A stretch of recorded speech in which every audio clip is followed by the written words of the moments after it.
So আমি এই ঘরে বসে কটা কাজ করছিলাম আমার, তো আমি ওই ঘরে আওয়াজ পেলাম, ঠিক আছে, টিভিতে গান চলছে, তো আমার সনটাই এখন বসতে শিখেছে।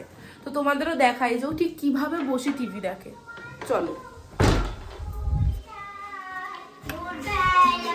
এই যে এখানে টিভি চলছে, আর এই যে আমার বাবা, ও বসে বসে এখন টিভি দেখছে। মা দেখো, চোখের পাতাও পড়ছে না। একদম পাতা নয় না, তাকিয়েই থাকি। দেখি বন্ধ করি।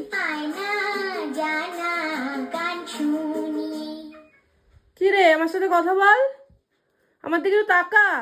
ও আমার দিকে তাকাচ্ছেও না, বসতে শিখলে। ওই তাকিয়েছে। এবা ও আচ্ছা, সাউন্ড বন্ধ করে দিয়েছি তাই। তাই, আচ্ছা আমি চালিয়ে দিচ্ছি, সরি, আমি চালিয়ে দিচ্ছি। বাবা এখন যদি কান্না শুরু হয়, ওকে বাহ, আর তাকাবে না আমার দিকে। এটা হচ্ছে জেনারেশন, এটা 5G না 8G।